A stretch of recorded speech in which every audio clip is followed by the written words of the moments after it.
Hello दोस्तों, नमस्कार। स्वागत है आपका प्रेरक आईएएस एकेडमी यूट्यूब चैनल पर।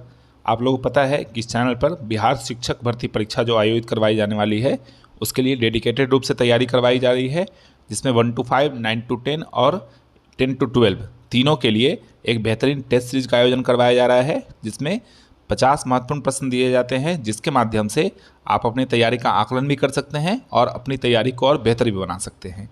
तो अभी तक कुल हम लोगों ने 15 टेस्ट को देख लिया है, जिसका प्लेलिस्ट बनाकर डाल भी दिया गया है। अगर अभी तक आपने नहीं लगाया है तो जाके वहाँ से देख के टेस्ट को लगा सकते हैं, अपनी तैयारी का मूल्यांकन भी कर सकते हैं। तो आज जो है हम लोग टेस्ट सीरीज नंबर 16 को देखते हैं, जिसमें 50 बहुत ही अति महत्वपूर्ण क्वेश्चन लाए गए हैं, जिसकी परीक्षा में पूछे जाने की संभावना बनी रहेगी। तो चलिए शुरू करते हैं आज के पहले प्रश्न से। पहला प्रश्न है, तेलंगाना की पश्चिमी सीमा कौन सा राज्य का समूह बनाता है? ऑप्शन है ए महाराष्ट्र एवं छत्तीसगढ़, बी महाराष्ट्र एवं कर्नाटक, सी कर्नाटक एवं आंध्र प्रदेश और डी महाराष्ट्र एवं मध्य प्रदेश। तो इसका उत्तर क्या हो जाएगा दोस्तों? इसका उत्तर हो जाएगा बी महाराष्ट्र एवं कर्नाटक। तो जो तेलंगाना है उसकी पश्चिमी सीमा किस राज्य का समूह बनाती है? महाराष्ट्र की और कर्नाटक की। तेलंगाना के कुछ तथ्यों को हम लोग देखें तो अगर आप भारत के मैप को देखेंगे तो यहाँ आंध्र प्रदेश से काटकर तेलंगाना यहाँ पे डिस्ट्रिक्ट जो है वो बनाया गया था। कब बनाया गया था? 2 जून 2014 ईस्वी को। भारत का 28वां राज्य बना था कौन? तेलंगाना। कब? 2 जून 2014 ईस्वी को। तो आप देखेंगे तो यहाँ महाराष्ट्र और यहाँ कर्नाटका। तो अगर आप देखेंगे इसकी पश्चिमी सीमा को, तो पश्चिमी सीमा कर्नाटक और महाराष्ट्र मिलके बनाती है। ठीक है, तो तेलंगाना के इतने तथ्य को आप याद रखेंगे। अगला देखते हैं 2 नंबर प्रश्न। फॉर्मेल्डिहाइड को जिसके उत्पादन में प्रारंभिक पदार्थ के रूप में उपयोग में लाते हैं वह क्या है? ऑप्शन है ए बेकेलाइट, बी डीडीटी, सी रेयॉन और डी पॉलीथीन। तो इसका उत्तर क्या होगा दोस्तों? इसका उत्तर रहेगा ए बेकेलाइट। तो फॉर्मेल्डिहाइड के उत्पादन में प्रारंभिक पदार्थ के रूप में बेकेलाइट का प्रयोग किया जाता है। ठीक है, नेक्स्ट है, किसी तत्व के न्यूक्लियस में 2 प्रोटॉन पाए जाते हैं। ठीक है, किस तत्व के न्यूक्लियस में 2 प्रोटॉन पाए जाते हैं ये पूछ रहा है। तत्व क्या है दोस्तों? तो परमाणु की वह छोटी से छोटी संख्या जिसको और छोटी भागों में नहीं बांटा जा सकता है। जैसे लोहे को आप कितना भी टुकड़ा कर देंगे वो लोहा ही कहलाएगा, सोने को कितना भी टुकड़ा कर देंगे वो सोना ही कहलाएगा। तो तत्व को जो है उसके सूक्ष्मतम कणों से अधिक में विभाजित नहीं किया सकता है, वह तत्व कहलाता है।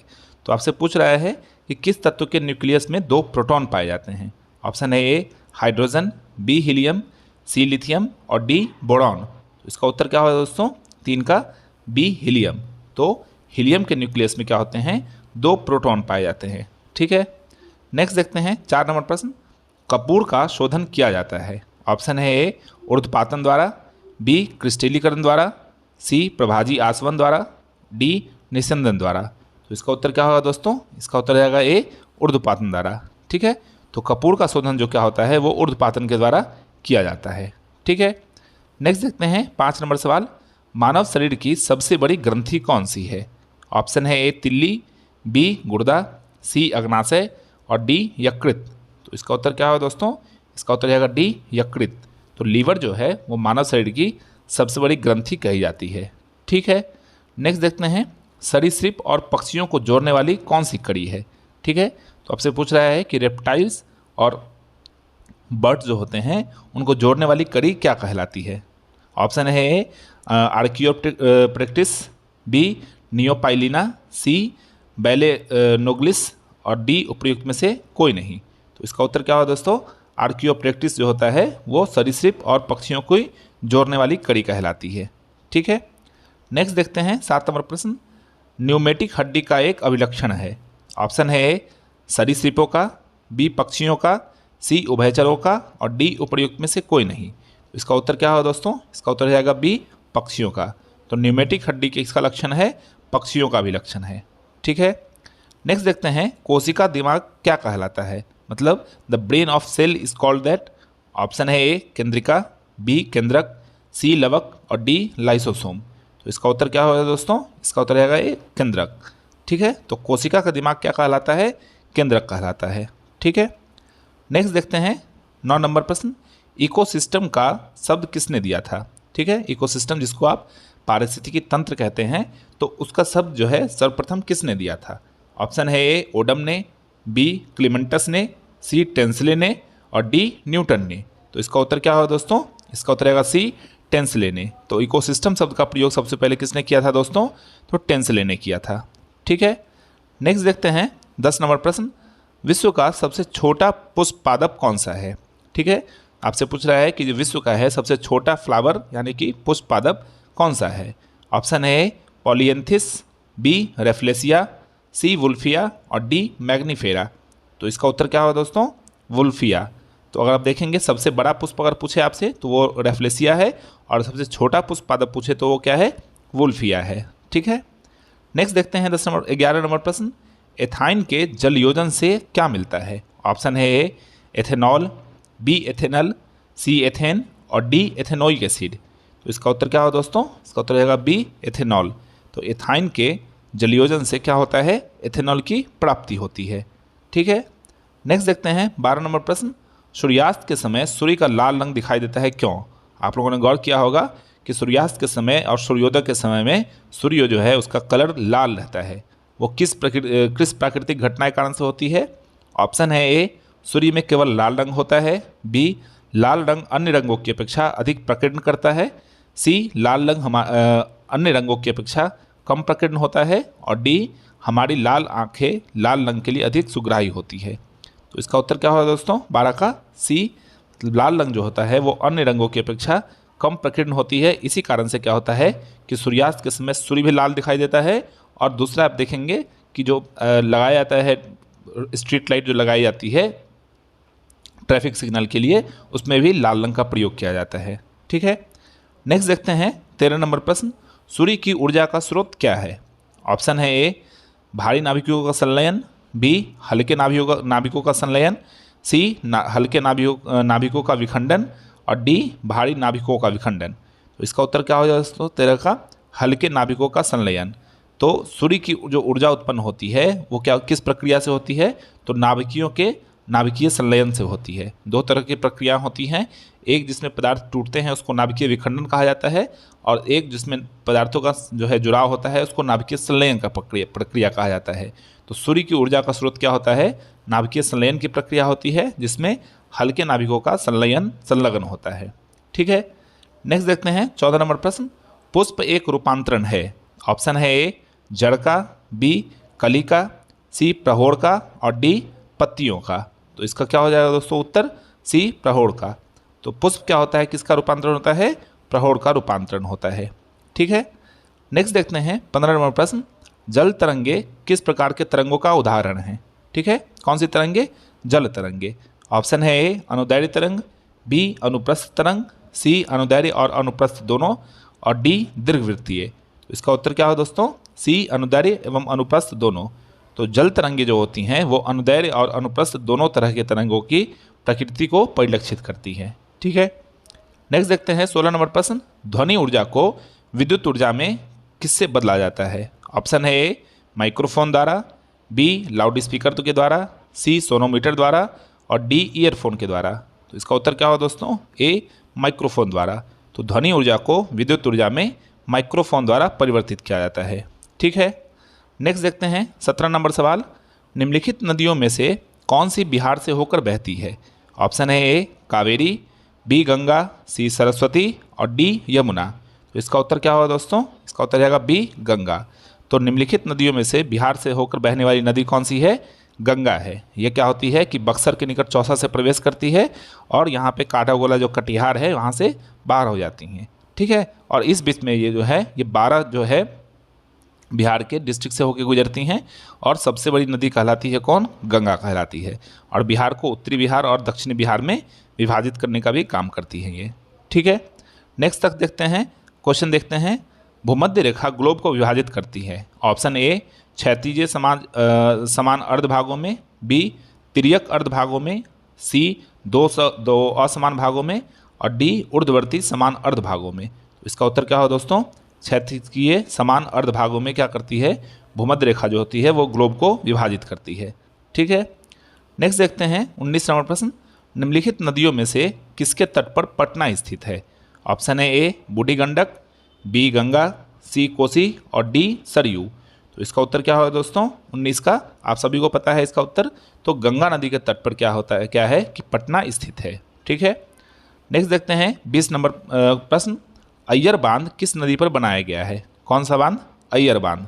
ऑप्शन है ए बराकर, बी कावेरी, सी दामोदर और डी कृष्णा नदी।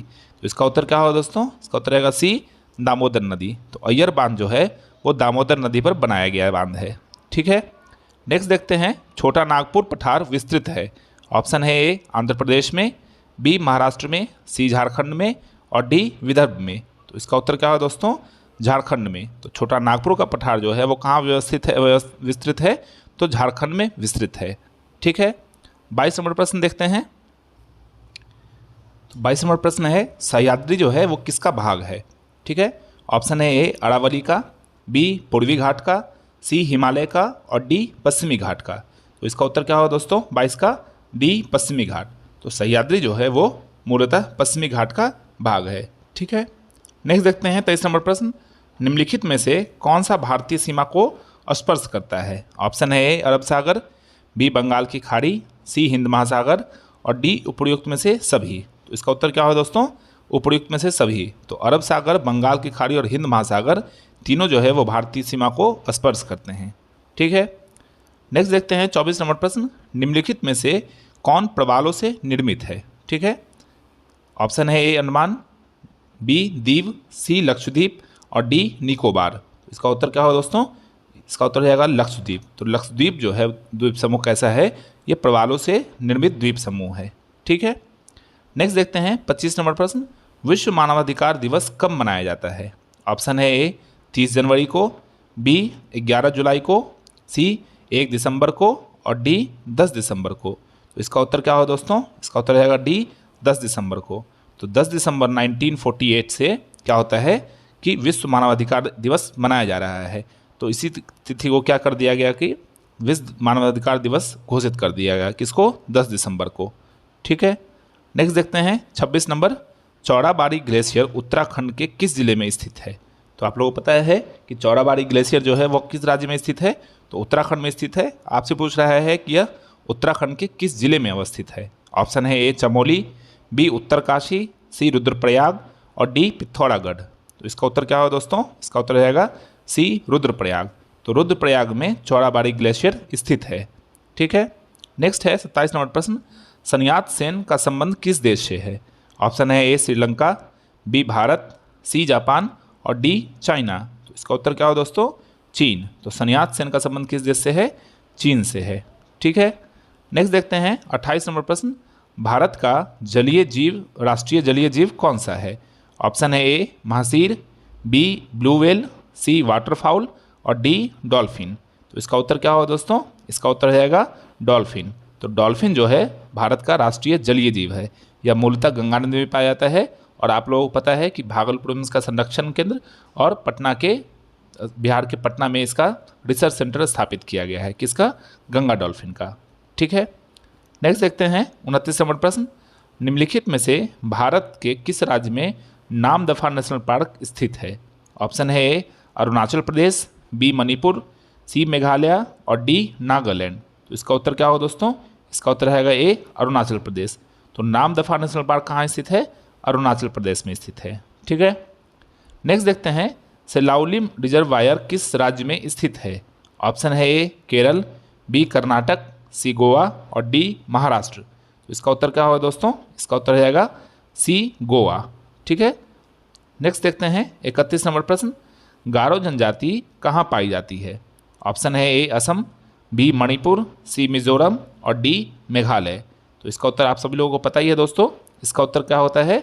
मेघालय। तो गारो खासी जनजाति, 3 तरह की जो जनजाति हैं जो उनके पहाड़ों के नाम पर रखा गया है, वो कहाँ स्थित है? तो मेघालय राज्य में स्थित है। ठीक है, नेक्स्ट देखते हैं सूर्य सिद्धांत के लेखक कौन थे? ऑप्शन है ए आर्यभट्ट, बी वराहमिहिर, सी ब्रह्मगुप्त और डी सूर्यवर्मन। तो इसका उत्तर क्या होगा दोस्तों? 32 का ए आर्यभट्ट।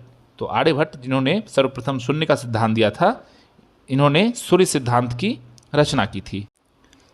33 नंबर प्रश्न है, स्वतंत्र भारत के प्रथम शिक्षा सुधार आयोग का नाम क्या था? ऑप्शन ए वर्धा शिक्षा आयोग, बी राधा कृष्णन आयोग, सी कोठारी शिक्षा आयोग और डी विश्वविद्यालय अनुदान आयोग। तो इसका उत्तर क्या होगा दोस्तों? इसका उत्तर रहेगा बी राधा कृष्णन आयोग। तो स्वतंत्र भारत के प्रथम शिक्षा सुधार आयोग का नाम क्या था? राधा कृष्णन आयोग। ठीक है, नेक्स्ट देखते हैं 34 नंबर प्रश्न, अस्पृश्यता जागरूक अभियान गांधी जी ने कहाँ से प्रारंभ किया था? ऑप्शन है ए साबरमती, बी काकीनाडा, सी वर्धा और डी पुणे। तो इसका उत्तर क्या होगा दोस्तों? 34 नंबर का सी वर्धा। तो अस्पृश्यता जागरूक अभियान गांधी जी ने कहाँ से प्रारंभ किया था? वर्धा से प्रारंभ किया था। ठीक है, नेक्स्ट देखते हैं वारकरी समाज सुधार आंदोलन कहाँ से प्रारंभ हुआ था? ऑप्शन है ए बंगाल, बी महाराष्ट्र, सी छत्तीसगढ़ और डी तमिलनाडु। तो इसका उत्तर क्या हो दोस्तों? इसका उत्तर रहेगा महाराष्ट्र। तो वारकरी समाज सुधार आंदोलन कहाँ से आरंभ हुआ था? महाराष्ट्र से आरंभ हुआ था। ठीक है, नेक्स्ट देखते हैं 36 नंबर प्रश्न, मध्यकाल में किस वंश की पारिवारिक उपाधि मिर्जा थी? ऑप्शन है ए सैयद वंश, बी कराना वंश, सी तुगलक वंश और डी मुगल वंश। तो इसका उत्तर क्या हो दोस्तों? इसका उत्तर रहेगा डी मुगल वंश। तो मध्यकाल में मुगल वंश की पारिवारिक उपाधि क्या थी? वो मिर्जा थी। ठीक है, नेक्स्ट देखते हैं 37 नंबर प्रश्न, किस अधिनियम के तहत भारत में हाई कमीशन पद की स्थापना हुई थी?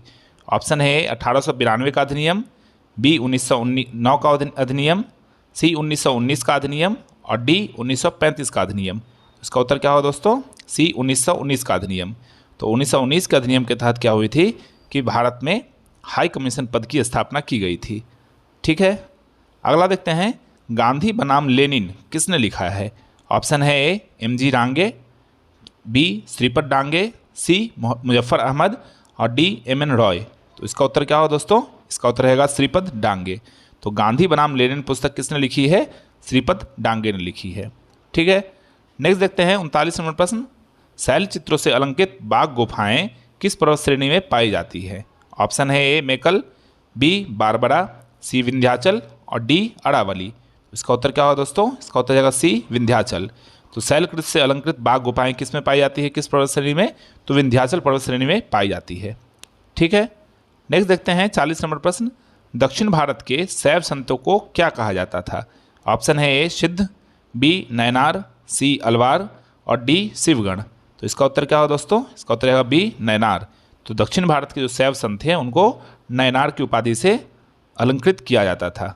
ठीक है, 41 नंबर प्रश्न देखते हैं, भारतीय राष्ट्रीय कांग्रेस ने मौलिक अधिकार का प्रस्ताव किस अधिवेशन में पारित किया था? ऑप्शन है ए 1931 कराची अधिवेशन, बी 1929 लाहौर अधिवेशन, सी 1939 त्रिपुरी कांग्रेस अधिवेशन और डी 1942 वर्धा कांग्रेस अधिवेशन। तो इसका उत्तर क्या हो दोस्तों? इसका उत्तर जाएगा ए कराची अधिवेशन।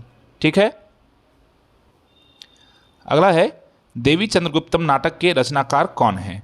ऑप्शन है ए कालिदास, बी बाणभट्ट, सी शूद्रक और डी विशाखदत्त। तो इसका उत्तर क्या होगा दोस्तों? 42 का डी विशाखदत्त। तो देवी चंद्रगुप्तम नाटक के रचनाकार कौन है? विशाखदत्त हैं। ठीक है, नेक्स्ट देखते हैं हम लोग 43 नंबर प्रश्न, सिंधु घाटी सभ्यता से संबंधित स्थल लोथल किस नदी के किनारे स्थित है? ठीक है, कौन सा पूछ रहा है आपसे? लोथल। ठीक है, ये किसके लिए जाना जाता था? तो गोदीवारा के लिए जाना जाता था, जिसको आप बंदरगाह के भी नाम से जानते हैं। ठीक है, और ये कहाँ स्थित है? तो गुजरात में स्थित है। ऑप्शन क्या है?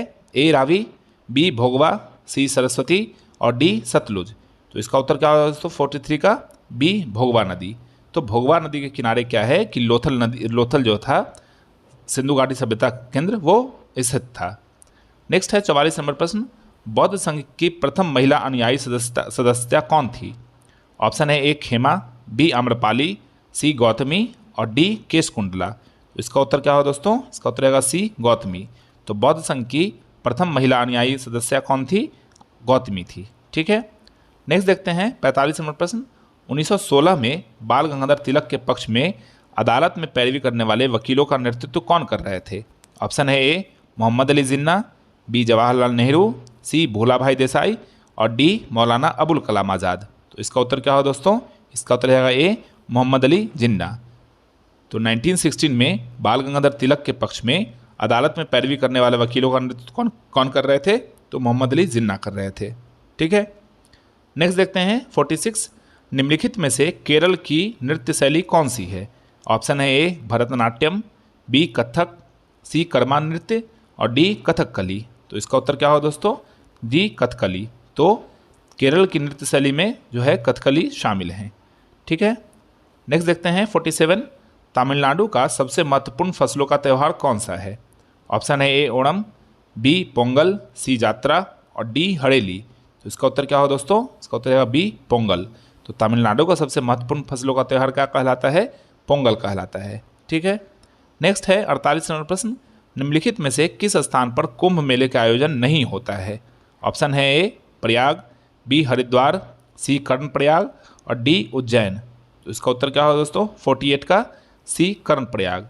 तो कर्णप्रयाग में जो क्या होता है, कुंभ मेले का आयोजन नहीं किया जाता है, बाकी इन तीनों जगहों पर किया जाता है। ठीक है, नेक्स्ट देखते हैं 49 नंबर प्रश्न, हाल ही में किस देश में आसियान का शिखर सम्मेलन संपन्न हुआ है? ऑप्शन है A Bharat, B Japan, C Indonesia और डी श्रीलंका। तो इसका उत्तर क्या हो दोस्तों? इंडोनेशिया। तो हाल ही में इंडोनेशिया में आसियान का शिखर सम्मेलन संपन्न हुआ। नेक्स्ट देखते हैं 50वां और अंतिम प्रश्न, हाल ही में देश का सबसे बड़ा उच्च न्यायालय का उद्घाटन देश के राष्ट्रपति द्रौपदी मुर्मू द्वारा किस राज्य में किया गया है?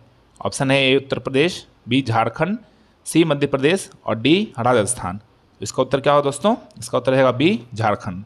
तो हाल ही में देश का सबसे बड़ा उच्च न्यायालय का उद्घाटन देश के राष्ट्रपति द्रौपदी मुर्मू ने किस राज्य में किया है? तो झारखंड में किया है।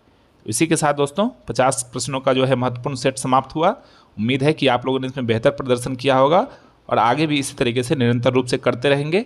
तो चलिए इसी के साथ इस वीडियो को समाप्त करते हैं, मिलते हैं अगले वीडियो में आप लोगों से। तब तक आप अपनी तैयारी को जो है पुरजोर तरीके से आगे बढ़ाते रहिए। अगर चैनल पर नए हैं तो सब्सक्राइब कीजिए, लाइक कीजिए और शेयर कीजिए। मिलते हैं अगले वीडियो में, तब तक के लिए धन्यवाद।